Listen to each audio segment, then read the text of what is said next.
मुझे सिर्फ इतना ही चाहिए कि अल्लाह मुझे तंदुरुस्ती दे दे। मैं बहुत बीमार हूँ, मैं पानी भी अपने हाथ से बड़ी मुश्किल से पीती हूँ। अब मेरा बेटा पढ़ के कुछ बन जाए। उज़्मा, आपके पास जो दौलत है वो इस दुनिया में कम ही लोगों के पास है। ना मेरी बहन, ना मेरी बहन, नहीं, आप ठीक हो जाएंगे। भी मेरे पाँव में वही 200 वाला जूता है। आज भी मैं किराए पे रहती हूँ, आज भी मेरे पास कोई गाड़ी नहीं है, कोई बैंक बैलेंस नहीं, मेरे पास कुछ नहीं। मेरे पास है तो सिर्फ 2 बच्चे और शोहर। अल्लाह ताला उनको ज़िंदगी तंदुरुस्ती सेहत वाली लंबी दे, तरक्कियाँ पाएँ। उनकी बेगम भी अल्लाह और उनको नवाजे, मेरी दिल से दुआ सबको नवाजे। मैंने अपने आप को 50 साल का कर लिया कि मैं 50 साल की हूँ। मुझे इतनी नफ़रत होगी मर्दों से, मुझे डर लगता था कि मुझे पहले भी छोड़ा गया। अब रोज़ रोज़ आप किसी के साथ नहीं लेट सकते, रोज़ रोज़ आप किसी के नीचे नहीं लेट सकते जाके, रोज़ अपना शोहर नहीं किसी को बना सकते, एक ही दफ़ा बनता है शोहर। लेकिन मुझे दोबारा से किसी के साथ रहना पड़ा, बड़ी मुश्किल से मैंने अपने निकाहनामे पे साइन किए। मैंने जाके इनका हाथ पकड़ा, मैंने कहा अब जहाँ कहीं मैं वापस आ जाए प्लीज़, मैं दोबारा नहीं सह सकती कि मैं 2 बच्चों के साथ आपको भी खो चुकी हूँ और मैं कहाँ जाऊँगी। आपको अल्लाह का वास्ता हिम्मत करें, मैं आपके साथ हूँ, जीना स्टार्ट तो करें, मैं आपके साथ खड़ी, कुछ नहीं हुआ आपको। बिस्मिल्लाहिर्रहमानिर्रहीम, अस्सलाम वालेकुम। दिल की बातें के साथ एक मरतबा फिर फ़राह इक़रार आपके सामने मौजूद है। वही दुआ और उम्मीद कि आप सब जहाँ कहीं हों बिल्कुल खैर खैरियत से हों, अपने घर वालों के साथ, प्यारों के साथ खुशबाश अंदाज में अपनी ज़िंदगी को गुजार रहे हों। आज जिस खातून से मैं आपकी मुलाकात करवाने वाली हूँ, उनकी कहानी सुनने के दौरान मेरे रोंगटे खड़े हो गए और फिर उनकी हिम्मत की दाद देने के लिए मेरा दिल चाहा कि मैं खड़ी हूँ और उनको सलूट पेश करूँ। एक वो लड़की जो 19 साल की उम्र में ब्याही जाती है। 19 साल की उम्र में हमारे यहाँ बच्चियाँ ख्वाब सजाती हैं कि हमारा शौहर ऐसा होगा, हमारा ख़ानदान ऐसा होगा, हमारी फैमिली ऐसी होगी। उसको ताने सुनने को मिलते हैं कि तुम तो पढ़ी लिखी नहीं हो, तुम मेरे काबिल नहीं हो, मैं बहुत आला मकाम पे हूँ, आला दर्जे पर हूँ, बहुत पढ़ा लिखा हूँ। और इसी बात को बेस बनाकर एक बेटे के साथ वो इस खातून को छोड़ देते हैं। और वो खातून क्या कहूँ, उस वक्त तो बच्ची थी, सड़कों पे बैठ के, लैंप के नीचे, पार्क्स में बैठ के पढ़ाई करती है, मैट्रिक करती है, उसके बाद ग्रेजुएशन करती है। फिर किस्मत का पांसा ऐसा पलटता है कि एक और जगह उसकी शादी हो जाती है। और वो जो शख्स जिसके बारे में आपको बता रही हूँ, जिसने इस खातून को छोड़ा, वो बदनसीब शख्स जिसने इस मजबूत बासलाहियत खातून को छोड़ा, वो मारपीट भी करता था, तशद्दुद का निशाना भी बनाता था। कामयाबी का सफ़र वहाँ से शुरू हो गया। इन्होंने पढ़ना लिखना शुरू किया। किस्मत ने ऐसा पलटा खाया कि फिर एक और जगह इनकी शादी हो गई। शादी हुई, खुशी से ज़िंदगी का आगाज़ किया कि चलो अब मेरे ख्वाब पूरे होंगे। लेकिन किस्मत को कुछ और ही मंजूर था। शादी के कुछ ही अरसे के बाद इनके शौहर को फालिज का अटैक हो गया। वो इस कदर बीमार कि बिस्तर से उठ नहीं सकते थे। इनकी एक और स्ट्रगल शुरू हो गई, एक और ज़िंदगी से जंग शुरू हो गई। मियाँ को पालना पोसना, नन्ही सी बेटी को भी साथ रखना, और फिर एक बेटा जो पहले शौहर से था वो भी साथ ही था। लड़ती रही ज़िंदगी से, लड़ती रही।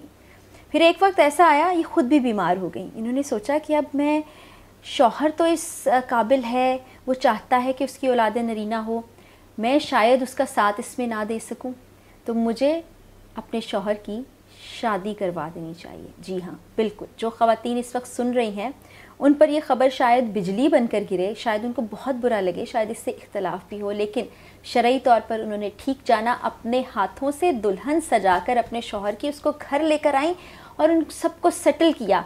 और बात यहाँ के रुकती नहीं।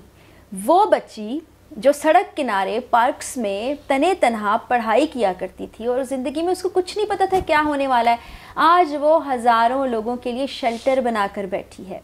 बहुत से सिलाई सेंटर्स चल रहे हैं, बहुत से लोग उनकी मदद को भी आ गए हैं।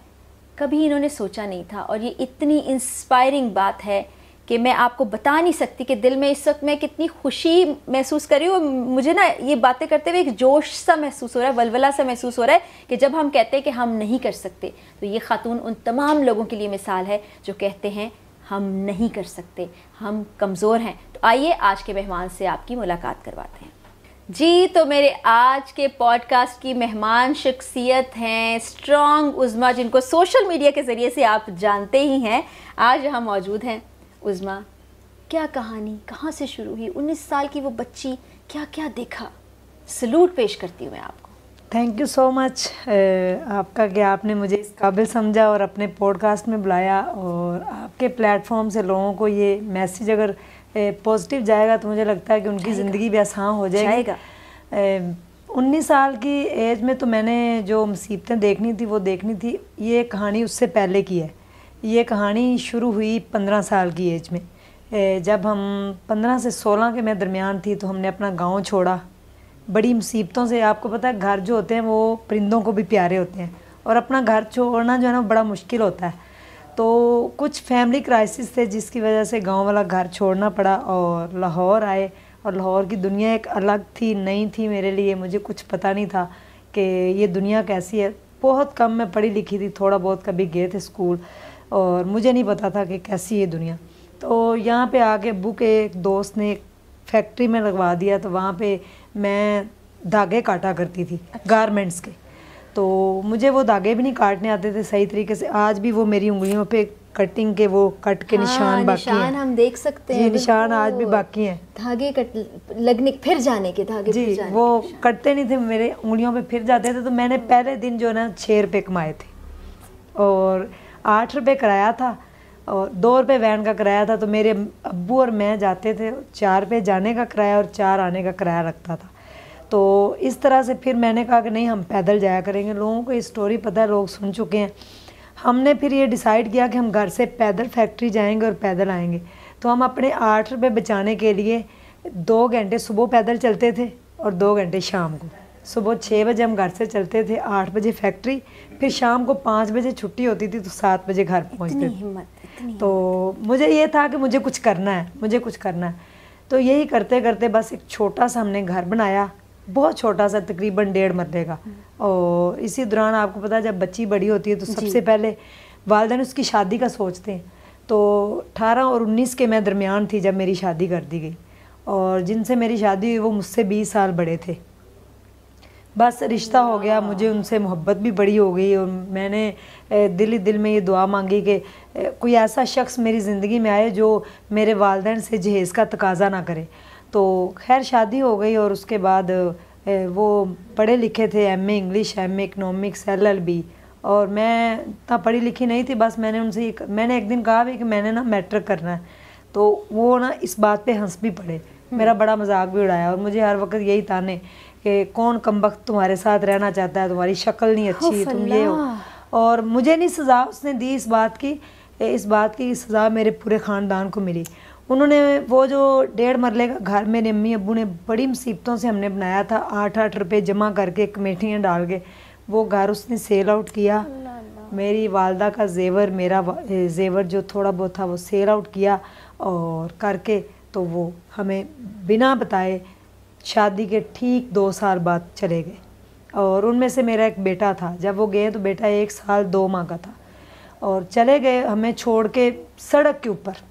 मुझे और मेरे बच्चे को भी साथ ले गए, और हमें एक सड़क के ऊपर समझ ले कि हमें भी बेच ही दिया। चले गए वो, और उसके बाद वो कभी पलट के वापस नहीं आए।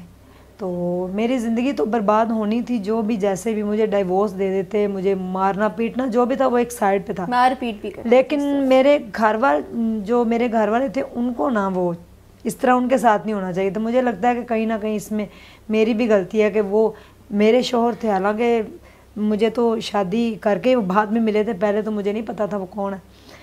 जब वो चले गए और उसके बाद पूरी दुनिया में अंधेरा छा गया। मैंने जिधर देखा कुछ नहीं, अब मैं क्या करूं।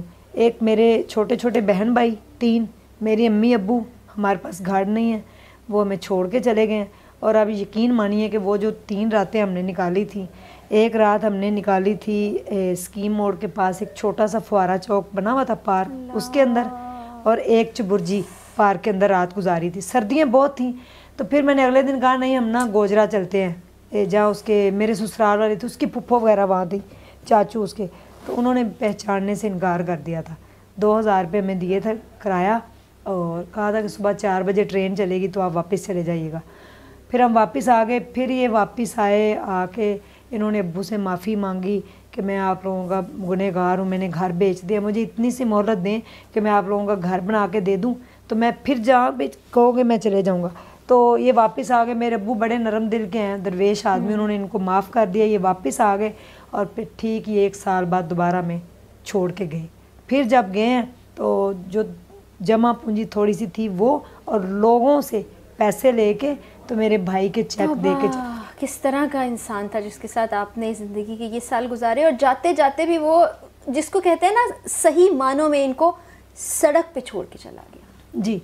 उसके बाद फिर मैंने देखा कि अब मैं क्या करूं, मैं पढ़ी लिखी नहीं थी, मुझे जॉब नहीं मिलती थी। तो फिर मैं गई तो एक स्कूल वालों ने मुझे सफाई पे रख लिया। एज ए स्वीपर मेरी जॉब लग गई और मुझे बड़ी खुशी हुई कि मेरी जॉब तो लगी है। तो वो स्कूल काफ़ी बड़ा था, 1 कनाल का स्कूल था। मैं अपने घर वालों से चोरी अपनी अम्मी अब्बू से सुबह सुबह जाती थी कि मैं वॉक पे जा रही हूँ ऐसे ही, और मैं जाके वो सारी सफाई कर देती थी। आया थी मैं वहाँ पे। तो मुझे ये बताने में कोई भी शर्म नहीं फील हो रही, क्योंकि मैंने मेहनत की बात है, फ़ख्र की बात है, फ़ख्र की बात है। इसमें जो कोई भी शर्म महसूस करता है, हलाल रिस्क कमाने के लिए आप कोई भी ज़रिया इख्तियार कर रहे हैं, वो फ़ख्र की बात है। मैं सफाई वाली बनी और मैं रास्ते में आ रही थी तो मुझे वहाँ से 1500 रुपये मिलते थे सफाई करने के। ये 2008 की बात है। और मैं रास्ते में आ रही थी तो एक मेडिकल स्टोर था, मैंने वहाँ पे कहा कि यहाँ पे कोई जॉब है। मुझे ना बुखार बड़ा तेज़ था, उन्होंने मुझे मेडिसिन दी। मैंने कहा यहाँ पे कोई जॉब है, तो कहते हैं यहाँ पे सफाई की ना एक सीट खाली है, यानी कि स्वीपर के में ज़रूरत है। मैंने कहा मैं कर लूँगी सफाई, क्योंकि ऑलरेडी मैं कर रही थी। तो मुझे इस तरह से करके ना 2 जगह पे सफाई का काम मिल गया और मैं सफाई करना स्टार्ट हो गई। मुझे 3000 रुपये मिलते थे। तो हमारा थोड़ा सा ना, यानी कि थोड़े से मामला सीधे हुए। मेरे अब्बू भी मंडी में सब्ज़ी का काम करते थे, छोटा भाई वो गवर्नमेंट एम्प्लॉय था और सबसे बड़ी मैं थी। अब मैंने कहा करना क्या है, बड़ा मैं परेशान कि मैं क्या करूं। तो सारे लोगों ने मैट्रिक किया। बच्चे जो मेडिकल स्टोर पे आए ना 2008 में, उन्होंने कहा हमने मैट्रिक कर लिया है बाजी। मैंने कहा मुझे भी मैट्रिक करवा दो प्लीज़। कहते हैं इसके लिए ना पढ़ना पड़ेगा, तो आप पढ़े। मैंने कहा मेरे पास तो बुक्स वगैरह नहीं, मैं अकेडमी कहाँ जाऊँ। आप यकीन मानिए ऑल अकेडमीज़ रिजेक्टेड मी, कि अगर आप फेल हुई तो हमारी एकेडमी का इमेज ख़राब हो जाएगा। भाई आप किसी को चांस तो दो, हो सकता है वो पास हो जाए, किसी की ज़िंदगी दाव पे लगी होगी। ये मेरा जितने भी एजुकेशन के डिपार्टमेंट्स हैं, मेरा उनसे ये आज मेरी रिक्वेस्ट है कि अगर आपके पास कोई मजबूर बंदा आता है, वो कहता है ना मुझे पढ़ा दें, तो काइंडली उसको पढ़ा दिया करें। कोई पता नहीं आगे जाके वो ज़िंदगी में उसकी सारी ज़िंदगी दाव पे लगी और आप पढ़ाने से वो किसी लेवल पे पहुँचे। मुझे किसी एकेडमी ने कोई एडमिशन नहीं दिया, सब ने यही कहा कि आप फेल हो जाएंगी, हमारा इमेज ख़राब हो जाएगा। किसी से कोई बुक मांगनी, कोई मुझे बुक्स नहीं देता। यकीन मानिए मैंने सारे इदारों को एप्लीकेशन लिखवाई कि मुझे, सब में इदारों के, अब मैं नहीं नाम ले सकती, कि मुझे सिर्फ बुक्स दे दें, मैंने पढ़ना है। मैंने अपने आप को धंधे वाली नहीं बनाया, मैं कॉल गर्ल नहीं बनी। मेरे गोद में 1 साल का मेरा बच्चा था और मैं बेयारो मददगार, मुझे कोई नहीं पढ़ाता था। थोड़ी बहुत लोग मेरी हेल्प करना शुरू हो गए पढ़ाई की, किसी से कोई बुक, किसी से कोई बुक। तो एक मेरे अब्बू के दोस्त की बेटी थी, उसने मुझे पढ़ाना स्टार्ट कर दिया थोड़ा बहुत। तो मैंने अपनी बुक्स, अपना बच्चा उठाना, एक पार्क के अंदर चले जाना, वहाँ पे बैठ के मैंने सारा दिन पढ़ना। मुझे आता ही नहीं था लिखना कुछ, मैं क्या करूँ। मैंने इतने, मेरे पास नोट्स नहीं होते थे, मैंने ऐसे वो जो मेडिकल स्टोर पे पैड आते थे उनको काट के वो नोट्स बनाने, उसके छोटे छोटे से पीस जो होते थे जिसके ऊपर मेडिसिन लिखी जाती है, वो स्टिकी नोट्स होते हैं, उसके ऊपर मैंने प्रैक्टिस करनी। आप यकीन मानिए मैंने इतना, मुझे जोश आया कि मुझे पढ़ना है। मैंने 3 माह के अंदर तैयारी की और मैंने सितंबर में, तकरीबन मेरे ख्याल में अक्टूबर में मैंने तैयारी स्टार्ट की और दिसंबर तक मुझे इतना हो गया था कि मुझे दिसंबर तक लिखना पढ़ना आ गया था, यानी कि हाउ नाउ मुझे हो गई थी कि ये क्या है। दिसंबर से फिर मार्च में पेपर थे, फरवरी के एंड पे, तो मैंने इतनी तैयारी की कि जब मेरा मैट्रिक का रिजल्ट आया तो मुझे अपने आप पे प्राउड फील हुआ। ज़बरदस्त, हमें भी फील हो रहा है वाकई। मैं आपको अल्फाज में बता नहीं सकती उस्मा, और बाकी जर्नी भी उस्मा हमें बता रही है। यहाँ पर कहानी ख़त्म नहीं हो रही है। फिर क्या हुआ उस्मा? उसके बाद मैट्रिक का रिजल्ट आया, मैंने 500 रुपये का नोट जमा किया था। मैंने अपने बेटे को उठाया, वो 2 साल का मेरी गोद में था। मैंने कहा हम कुछ खा के आते हैं। 662 मेरे नंबर आए और मैं बड़ा खुश। मैंने बड़ा मार्क मार दिया, मैंने मैट्रिक कर लिया। लेकिन मैट्रिक के बाद भी मुझे कोई जॉब नहीं मिली।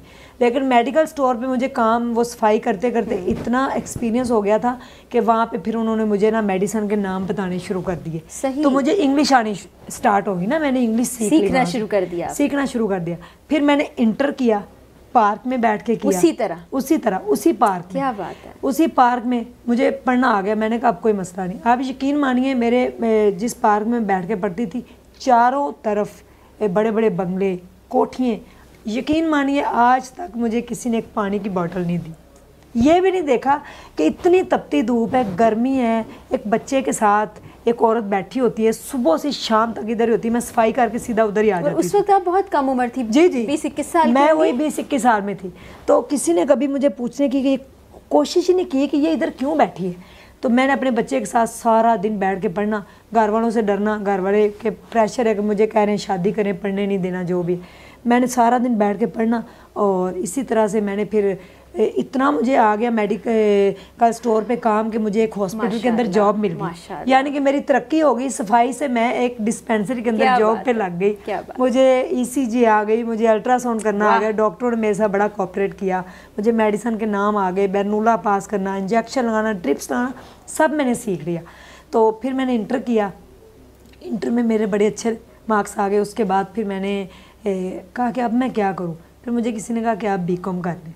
तो फिर मैंने government Islamia college of commerce में ना BCom की सीट्स आई। मैंने अप्लाई किया तो मेरा एडमिशन हो गया। अब मेरी एज जो थी ना, एज वो मेरी 6 मंथ्स ज़्यादा थी। अच्छा। तो उन्होंने मुझे कहा आपको एडमिशन नहीं मिल सकता।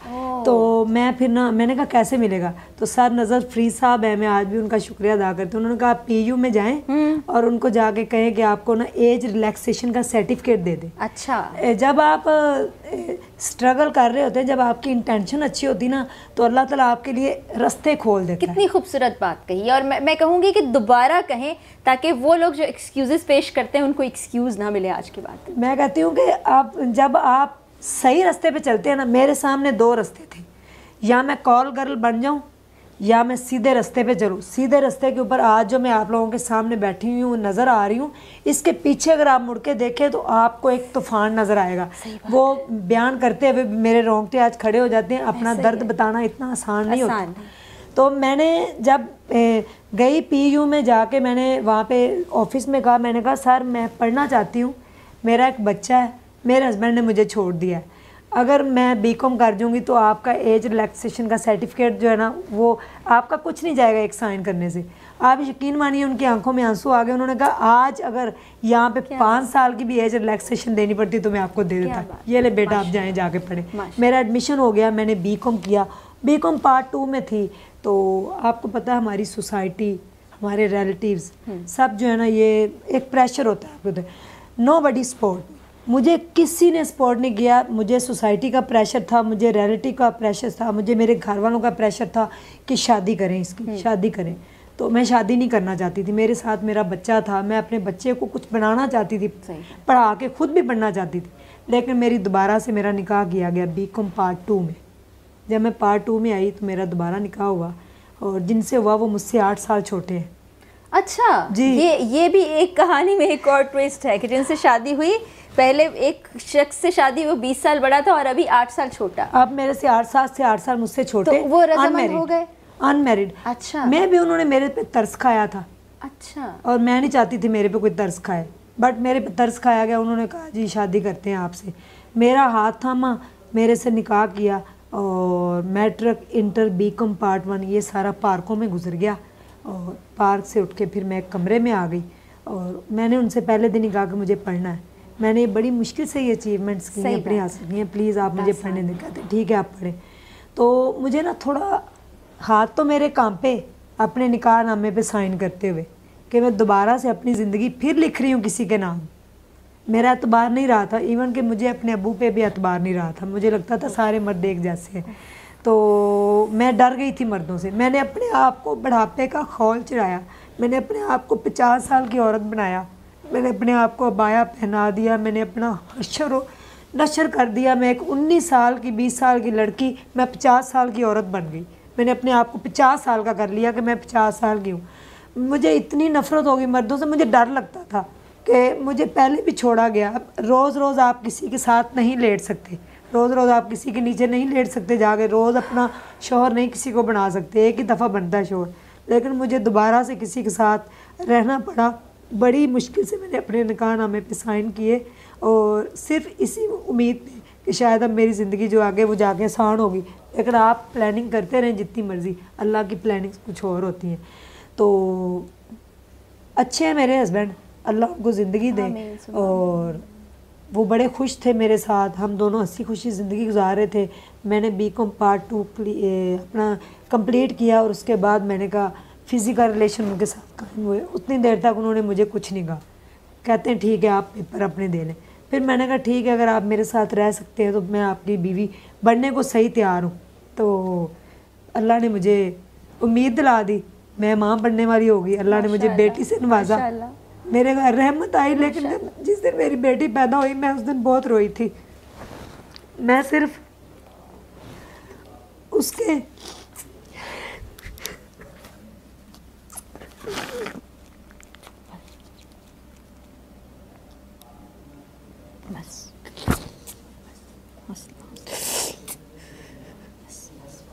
हौसला हौसला, इतने हौसले से आपने ज़िंदगी गुजारी है।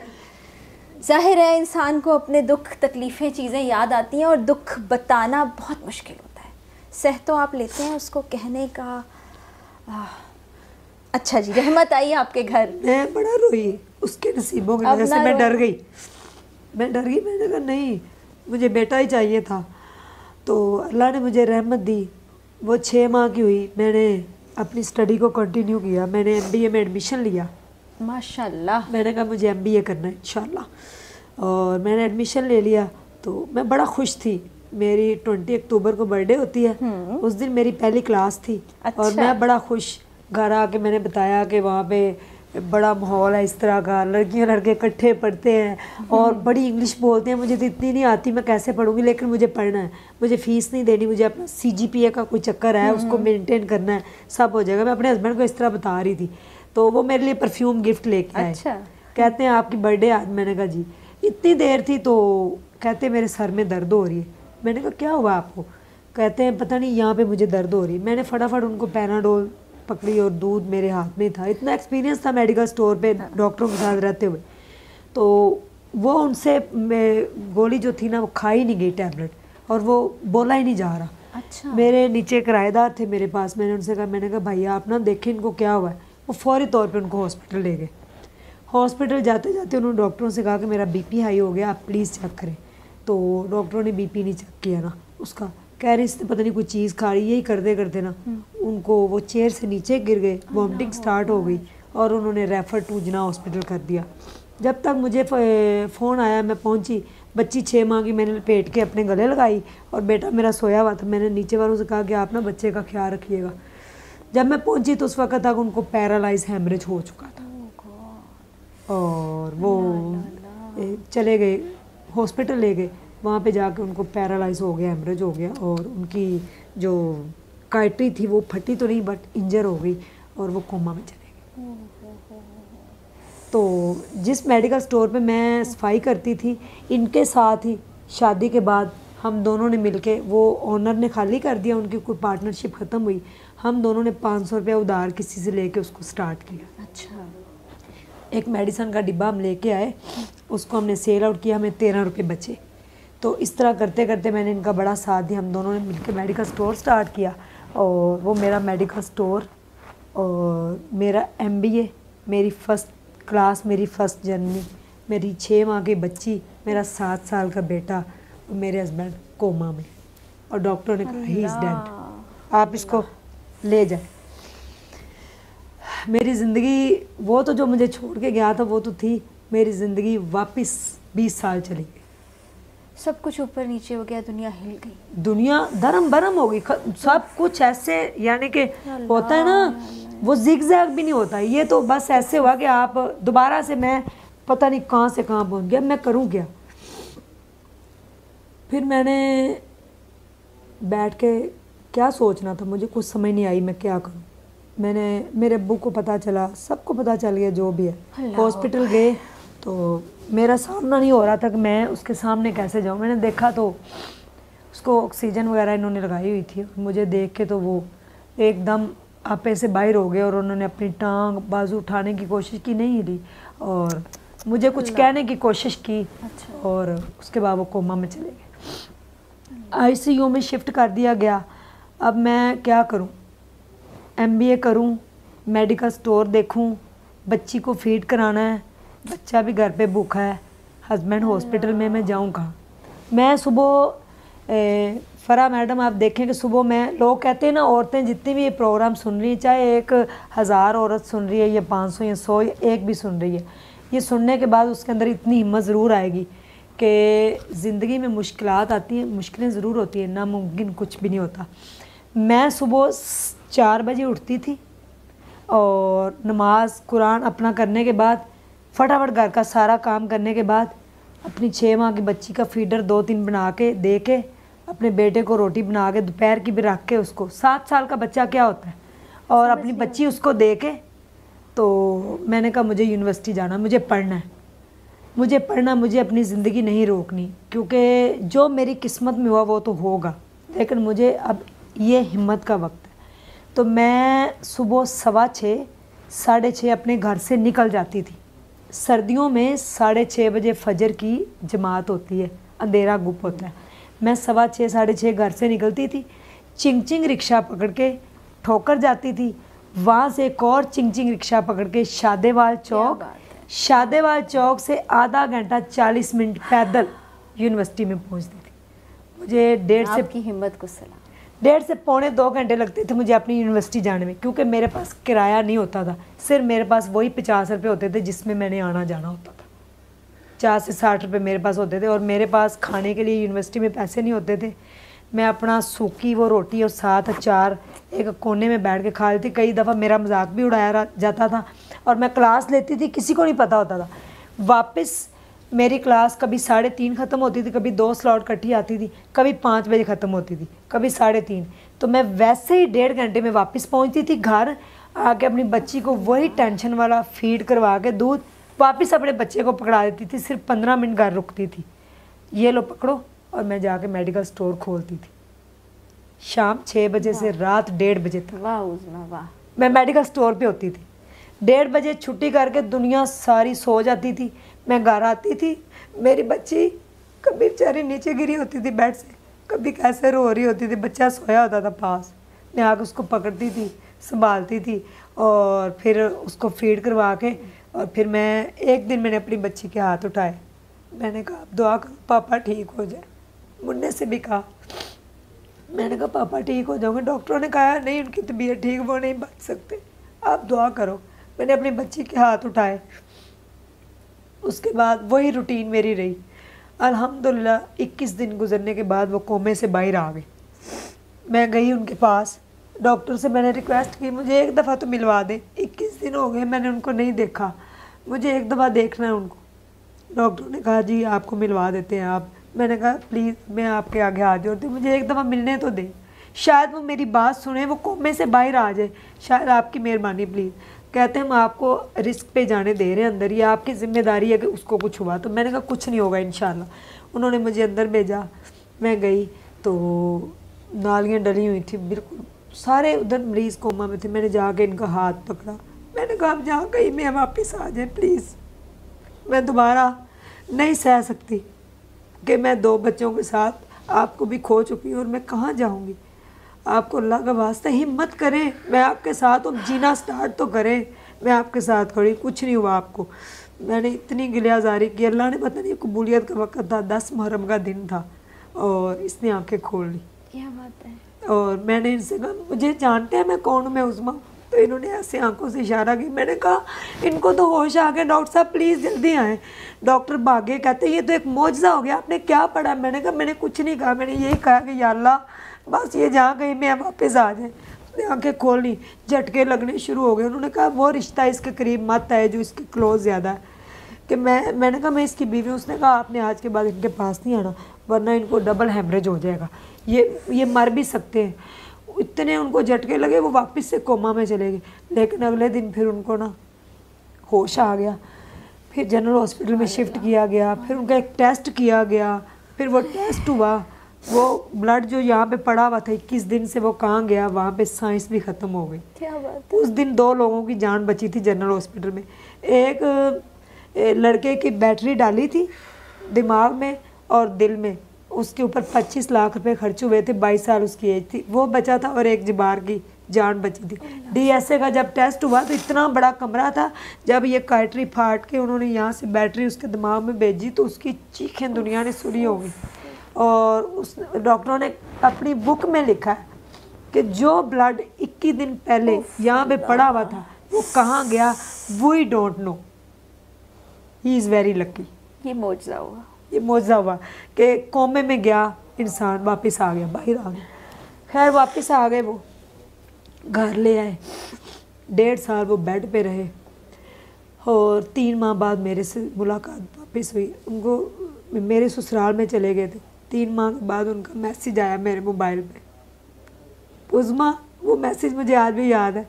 मेरी जान कैसी हो, मुन्ना और मीरब कैसे हैं। मैं सफाई कर रही थी मेडिकल स्टोर की। मैंने कहा दिमाग का मैसेज आया डॉक्टर साहब। कहते हैं अच्छा क्या कहा उसने। मैंने कहा उसने मेरा नाम पुकारा, इसका मतलब उसको वो ठीक है। फिर वो वापस मेरे पास आ गए। फिर 1.5 साल बेड पे रहे। तो मैं उनको वाशरूम खुद करवाती थी, नहलाती थी, धुलाती थी, वाशरूम करवाना। फिर उनको मैंने बोलना सिखाया, बोलो अल्लाह। फिर उसने अल्लाह बोला। फिर मैंने कहा बोलो उज़मा, मेरा नाम पुकारो। फिर बोलो मीरब, मुन्ना। इस तरह जैसे एक बच्चा पैदा होता है ना तो 1 साल का होता है तो वो माँ से सीखता है। इसको मैंने सिखाया। 6 माह लगे इसको बोलने में ना, चीज़ें सीखने। वो सब कुछ भूल चुका था, वो कोमा में चला गया। वो हिस्सा ही खत्म। क्या हुआ जहन में, क्या हुआ उसको कुछ पता नहीं। फिर उसको मैंने जब देखा तो इतना उसको गुस्सा आता होता था कि आप यकीन मानिए कि उसको पता नहीं चलता होता। वो गुस्से में अपने आप को इतना मारता था और मुझे इतना मारता था कि खून के 2-2 टॉवल भीग जाते थे। अल्लाह, पता नहीं उसको क्या हो जाता था। वो और आप कुछ नहीं कहती थी? मैं कुछ नहीं कहा, मैंने क्या कहना था। वो इतना मारता था। और मेरे बच्चे बैठ के यही कहते हैं पापा नहीं, पापा नहीं, पापा ना, पापा ना। मैं कहती हाय इसको कुछ होना चाहिए। आपको क्या हो गया, आपको क्या हो गया। काबू में नहीं आता था। मुझे इतना मारता होता था खुद को भी और मुझे भी कि खून के 2 टॉवल भीग जाते थे। मुझे हॉस्पिटल जाना पड़ता था। मैंने नहीं छोड़ा उनका साथ। मैं उनका वॉशरूम अपने हाथों से साफ़ करती रही, कई बार नहलाया, उनको मोटिवेट किया। मैंने कहा आप ठीक है, मैं आपके साथ हूँ। मैं उनकी हिम्मत बनी। मैंने कहा नहीं मैं आपके साथ हूँ। 1.5 साल के बाद वो बेड से उठ के खड़े हो गए। माशाल्लाह, सुभान मैंने उनको खड़ा कर दिया। सुभान। मेरा MBA भी हो रहा था, साथ साथ MBA भी चल रहा है। मेरा क्लासेस चल रही, मैंने नहीं छोड़ी। मैं मेडिकल स्टोर भी चला रही हूँ, सब ऐसी जंग लड़ रही हैं। दरअसल लोग मुझे कह रहे थे आप फौजी हैं दरअसल। हाँ, लोग मुझे कहते थे आप कौन है, आपने क्या खाया, आपकी माँ ने आपको क्या खा के पैदा किया। 10 बंदे मैं कहती थी मेरे सामने कुछ नहीं है। देखे ना एक बंदा पिछले 1.5 साल से सिर्फ 2 घंटे सोया है, उसका क्या हाल हुआ होगा। फिर उसके ऊपर इतनी सारी मुसीबतें पड़ी हुई हैं। लोग कहते हैं ना हम कुछ नहीं करते, ज़रा सा शोहर ने कुछ कह दिया औरतें बैठ जाती नहीं हमने सुसाइड करना, हमें तलाक चाहिए, हमें ये चाहिए वो चाहिए। ज़िंदगी कैसे होती है मुझसे कोई पूछे। ठीक हो गए। उसके बाद मेरी यूनिवर्सिटी में मेरी क्लासेस चल रही थी और मैं पता नहीं क्या कुछ सह गई मैं अपने ऊपर। तो मैं ऐसे बैठी हुई थी, मेरी क्लास हो रही थी। तो मेरे साथ मेरी दोस्त बैठी लेफ़्ट साइड में। मैंने कहा आप मुझे नज़र नहीं आ रही। तो सर ने कहा Uzma stand up, why are you talking. मैंने कहा सॉरी। कहते क्या हुआ है। मैंने कहा सर कुछ नहीं हुआ, आई एम सो सॉरी बस। तो वो मैंने उससे कहा तुम मुझे नज़र नहीं आ रही इस साइड से। कहती तुम पागल हो। इतना मैंने कहा फिर मुझे नहीं पता। फिर मुझे इतना पता है कि लोग कलमा पढ़ रहे थे और दुरूद पाक पढ़ रहे थे और इन्ना लिल्लाहि व इन्ना इलैहि राजिऊन पढ़ रहे थे। मैंने कहा मुझे ऐसा लगा जैसे किसी की डेथ हो रही है तो कोई पढ़ रहा है। तो मैंने कहा किसकी डेथ हो रही है। फिर मैंने कहा शायद मेरी डेथ हो रही है, मुझे पता नहीं कि मैं कहाँ हूँ। मैंने कहा मेरी डेथ हो रही है। मैंने फिर कहा मैंने कहा या अल्लाह अगर मेरी डेथ हो रही है तो मेरे जितने भी गुनाह हैं माफ़ कर दी मुझे और मेरे बच्चों का तो ही वारस है। बस इतना मैंने कहा है। तो फिर मेरी आँख खुली, मुझे इतनी आवाज़ आई, डॉक्टर ने कहा कि शी इज़ डेड और इसकी शुगर जो है वो 0 है और BP सिर्फ 40 है। इन्फ्लिटिया का मुझे अटैक हुआ यूनिवर्सिटी में।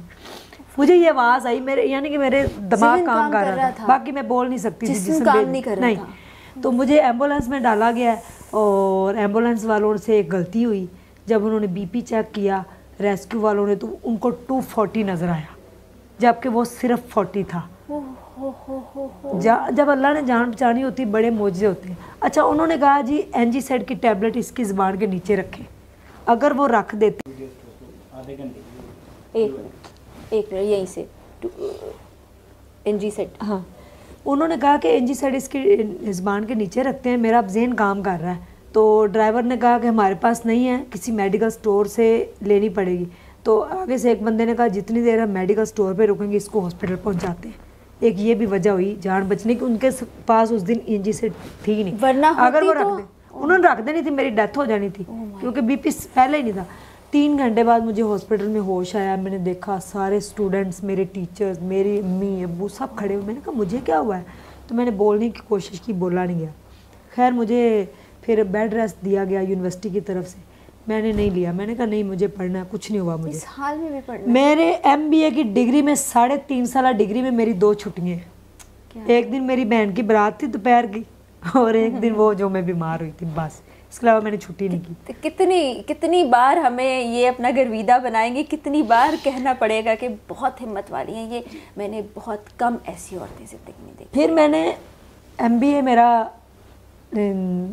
सेकंड लास्ट सेमेस्टर था, मुझे जॉब मिल गई माशाल्लाह, और असिस्टेंट फाइनेंस मैनेजर की मुझे जॉब मिली एक कंपनी के अंदर। मैं तो मेरी तो बल्ले बल्ले हो गई, मुझे जॉब मिल गई। दोबारा से अपने हस्बैंड को लेके आई, अच्छा, दोबारा से मेडिकल स्टोर स्टार्ट किया, उसके साथ मिलके कर्जा हंसना लिया। मैंने कहा मैं आपके साथ हूँ, आपकी बैक पे खड़ी हूँ, आपको कुछ नहीं होगा, हिम्मत बना दी उसकी। ज़िंदगी थोड़ी सी ना मुझे उम्मीद नज़र आई कि नहीं अब इंशाल्लाह बेहतरी हो जाएगी। अब देखें ना मेरी बेटी भी माशाल्लाह 3 साल की हो गई है, मेरा एमबीए लास्ट सेमेस्टर है, मेरे हस्बैंड का मेडिकल स्टोर भी चलना शुरू हो गया, थोड़ा बहुत चलना स्टार्ट हो गया। तो इंशाल्लाह आप देखें कुछ भी नहीं होगा। लेकिन मैंने कहा ना अल्लाह की प्लानिंग कुछ और होती है। तो मैं अपनी जॉब पे बड़ा खुशी जा रही, 2 माह हो गए मुझे जाते हुए, पहली सैलरी मिल गई, मैं बड़ा खुश। मैं यूनिवर्सिटी में खाया उस दिन बड़ा अच्छा खाना। मेरी एक दोस्त आसमा, बहुत अच्छी, अल्लाह उसको ज़िंदगी दे, उसने 3.5 साल मेरे साथ गुजारे। मेरे साथ कोई बैठना पसंद नहीं करता था, उसने मुझे अपने जूते दिए, उसने मुझे घर से कपड़े ला के दिए, उसने मुझे अपना लैपटॉप इस्तेमाल करने दिया, उसने मेरी इतनी हेल्प की कि मैं आपको बता नहीं सकती। उसने, वो बंदी मैं कहती हूँ एक फ़रिश्ता है, बहुत अमीर माँ बाप की बेटी है, लेकिन इतनी आजिज़ मैंने आज तक लड़की नहीं देखी। मुझे उसने कहा, लोगों को बताया ये मेरी दोस्त है, मुझे दोस्त बनाया, देखिए मेरे जैसे बंदे को, तो मैं उसका कभी एहसान नहीं भूल सकती। मेरा एमबीए था तो मुझे मोबाइल लेके दिया, मुझे मोबाइल चलाना सिखाया, ऐसे मोबाइल सीखते हैं ये। मेरी बर्थडे हुई, उसने मुझे मोबाइल गिफ्ट दिया, सारे दोस्तों ने मिलकर हम आपके साथ हैं, आप तो शाइनिंग स्टार हैं। फाइनेंस की मैं बंदी थी, फाइनेंस मुझे बड़े अच्छे तरीके से आता था, इसलिए सारे लोग मेरे दोस्त बन जाते थे। तो 2 माह हुए मेरी जॉब को, और मेरे हस्बैंड सुबह सुबह बच्चों को लेके गए स्कूल, मुन्ने और मीरब को छोड़ने। तो ठीक 10 मिनट बाद मुझे कॉल आ गई, तो मैंने कॉल अटेंड नहीं की। मैं अपना ना नाश्ता बना के रखा था, मैं करके तो मैंने जॉब पे जाना था, शाम को मेरी क्लास थी एमबीए की। तो कहते, मैंने कॉल नहीं डाली, मैंने कहा चाबियाँ लगता है घर भूल गए। फिर कॉल आई, मैंने अटेंड नहीं की। फिर मैसेज आया कि उस्मा मेरा एक्सीडेंट हो गया है। तो आप यकीन करें, जब उसने ये कहा ना कि मेरा एक्सीडेंट हो गया, तो मैं रोई नहीं हूँ, मैं आसमान की तरफ देख के ना हंस पड़ी। मैंने कहा या अल्लाह बस कर दे, अब मेरे अंदर हिम्मत भी नहीं रही। तो मैंने कहा अच्छा कहाँ हुआ एक्सीडेंट, कहाँ है बच्चे, कहाँ हैं? उनकी टांग टूट गई। या अल्लाह।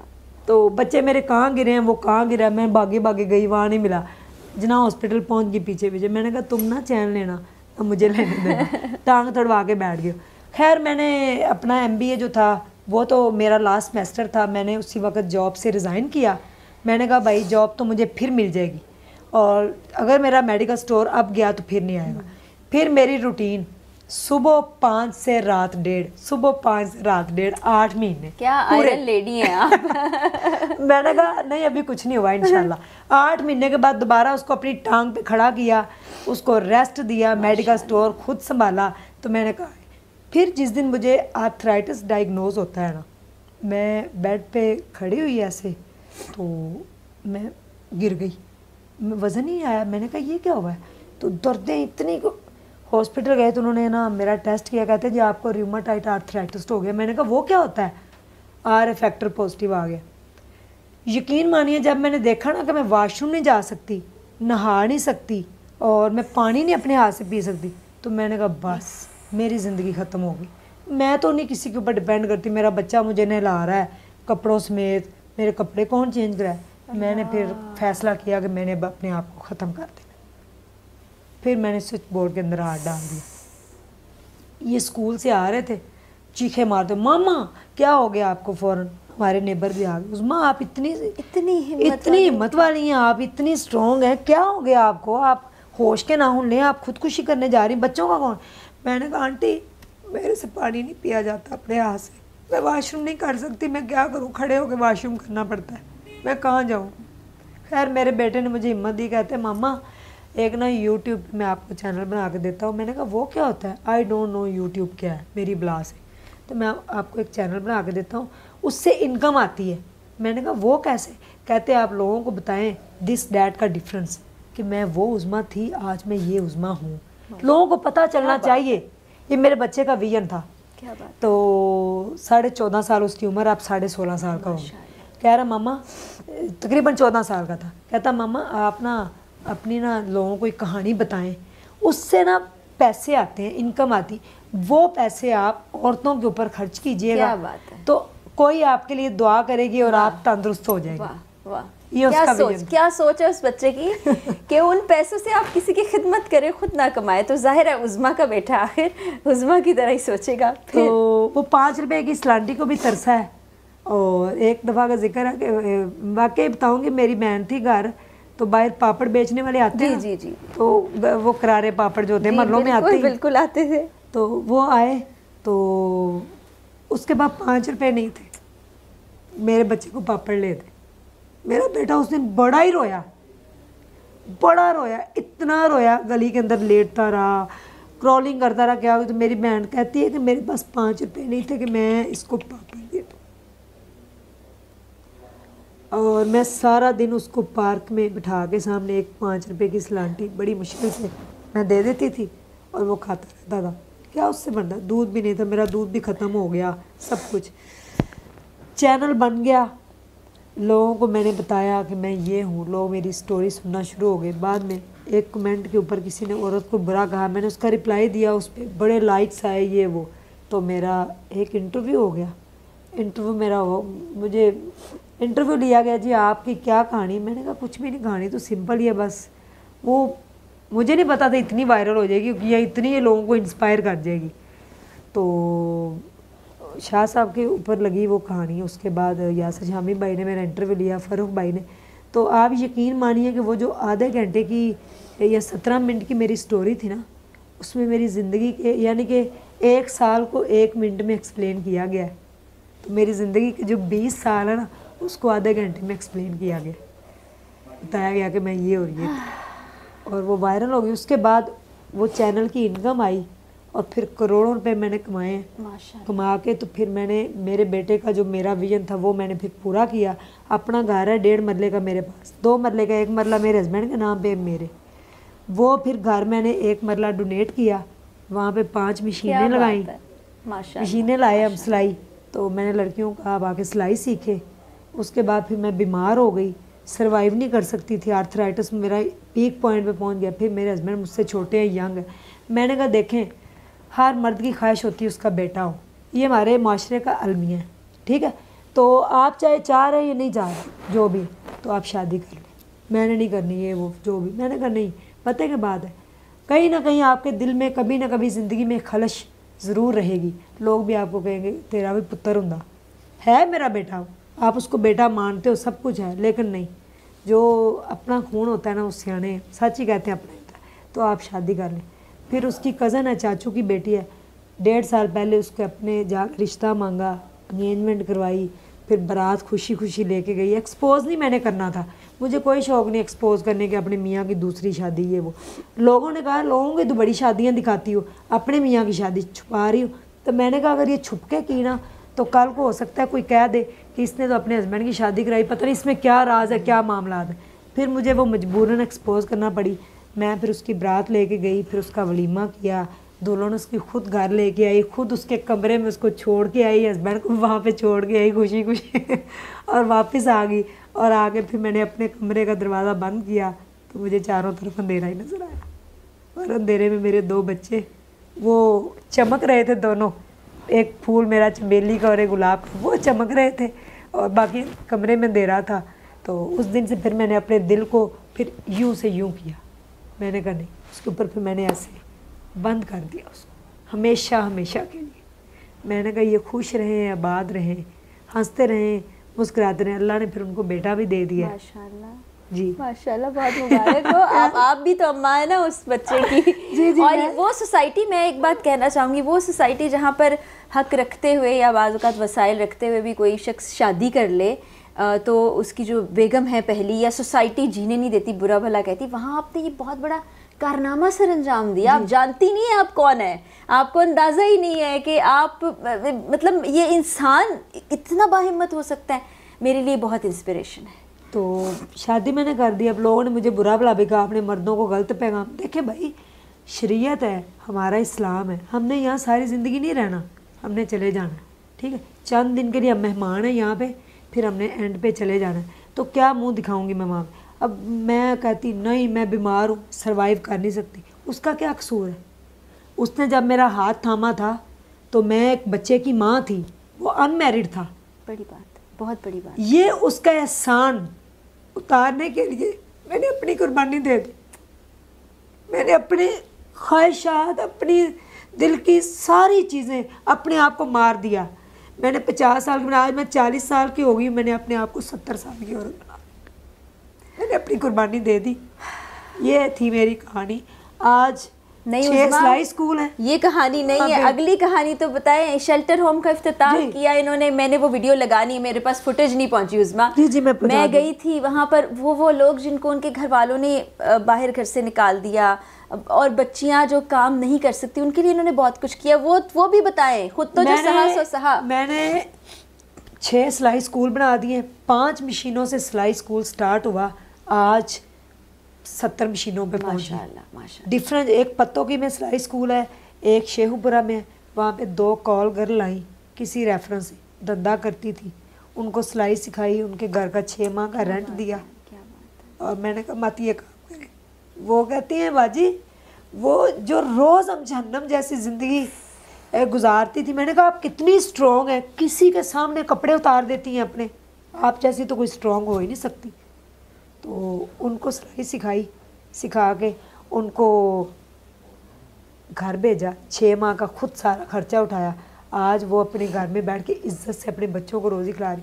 और जब औरतें अब आके कहती हैं ना, बाजी असी कल सिलाई सूट, एक सूट सिलाई किया सी, असी गोश्त वाले चावल पकाए थे और अपने बच्चों को खिलाए थे।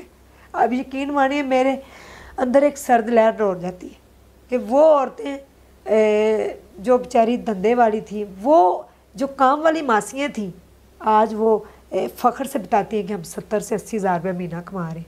फिर फ्लड आया पिछले साल, दरियाए सिंध में खुद उतरी, इतने पानी में, सांप बिच्छू मेरे सामने मरे हुए थे, मरे जानवर मेरे सामने थे। मुझे एलर्जी हो गई, मैं मरने वाली हो गई, मुझे डेंगू बुखार हो गया। जाके मैंने वहाँ पे बस्ती डगर वाली में, जहाँ पे लोग मीठे पानी को तरसते हैं, मीठा पानी सिर्फ दिया जाता है तो मरीज़ों को, वरना किसी को मीठा पानी नसीब नहीं। वहाँ पे आरओ प्लांट लगाया, सिर्फ मैंने एक आवाज़ लगाई कि हमने एक आरओ प्लांट लगाया, दुनिया मेरे साथ खड़ी हो गई। हमने वहाँ पे 60 लाख का आरओ प्लांट लगाया। उसके बाद फिर मैंने एक बहन भाई का जिगर ट्रांसप्लांट कराया, एक और भाई की जान बचाई। पता नहीं मैंने क्या कुछ किया, मैं नहीं कहती कि मैंने कुछ किया, ये अल्लाह का रहम हुआ। अल्लाह का करोड़ शुक्र है कि उसने मुझ जैसे गुनाहगार इंसान को अपने बंदों के लिए चुना। मेरे लिए इससे फ़ख्र की बात ही कोई नहीं। आज भी मेरे पाँव में वही 200 वाला जूता है, आज भी मैं किराए पे रहती हूँ, आज भी मेरे पास कोई गाड़ी नहीं है, कोई बैंक बैलेंस नहीं, मेरे पास कुछ नहीं। मेरे पास है तो सिर्फ 2 बच्चे और शोहर। अल्लाह ताला उनको ज़िंदगी तंदरुस्ती सेहत वाली लंबी दे, तरक्कियाँ पाएँ, उनकी बेगम भी अल्लाह और उनको नवाजे। मेरी दिल से दुआ, सबको नवाजे। मुझे सिर्फ इतना ही चाहिए कि अल्लाह मुझे तंदरुस्ती दे दे। मैं बहुत बीमार हूँ, मैं पानी भी अपने हाथ से बड़ी मुश्किल से पीती हूँ। अब मेरा बेटा पढ़ के कुछ बन जाए। उज़मा, आपके पास जो दौलत है वो इस दुनिया में कम ही लोगों के पास होती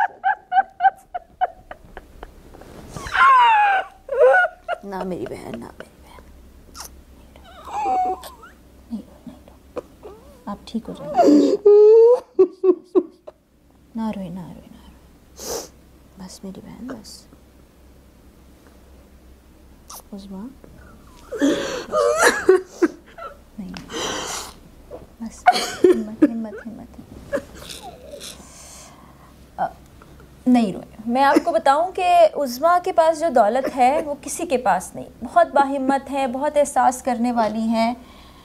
दुख बयान करना बहुत मुश्किल होता है, लेकिन ये बहुत लोगों का सहारा है। मैंने अपनी ज़िंदगी में इतनी बाहिम्मत औरत नहीं देखी है, और ये मैं सिर्फ़ अल्फाज में नहीं कह रही, मैं दिल से इनके साथ हूँ। जो आप काम करेंगी, हम आपकी सेहत के लिए भी काम करेंगे, हम डॉक्टर से राबिता करेंगे, आप इंशाल्लाह बिल्कुल सेहतमंद हो जाएंगी। जितनी हिम्मत आपने ज़िंदगी में दिखाई है ना उज़्मा, उतनी कोई हिम्मत नहीं दिखा सकता। यहाँ छोटी सी शिकायत पे हम रोने धोने लगते हैं, और आपने इतना लंबा सफ़र किया और आप बहुत से लोगों की उम्मीद है, इसलिए आपने परेशान बिल्कुल नहीं होना है। हाँ, इंसान दुखी होता है, आंसू बहाता है, परेशान हो जाता है, लेकिन हम आपको ऐसे टूटने नहीं देंगे। हम बस इतना ही कहना था मुझे। Thank you so much. आपने देखा नहीं, जज्बात हैं आपके, जज्बात हैं आपके। अब मुझे उज़्मा से मिलके पहली बार भी इतनी खुशी का एहसास हुआ था कि ये वो औरत है जो अपने दुख दर्द भुला के दूसरों के लिए जी रही हैं, दूसरों की मदद कर रही हैं। तो अल्लाह ताला कैसे इनकी मुश्किल आसान नहीं करेंगे। आप सब दुआ कीजिएगा, मैं भी दुआ करूंगी, और इनकी दवा का इलाज भी करेंगे। हम बहुत से मेडिकल डॉक्टर्स को लिखेंगे इंशाल्लाह, और आप ठीक हो जाएंगी, और उज़्मा ठीक हो जाएंगी। आपकी दुआओं की ज़रूरत है। और उज़्मा को देख के इंस्पिरेशन पकड़िए, अपने दिल को मजबूत कीजिए, अपने आप को हिम्मत दीजिए। अगर उज़्मा कर सकती हैं उन हालात में जो नामुमकिन नज़र आते हैं, जहाँ इंसान कहता है मैं ज़िंदगी का ख़ात्मा कर लूँ, तो कोई भी कर सकता है। उज़्मा बहुत शुक्रिया मेरी बहन, सलामत।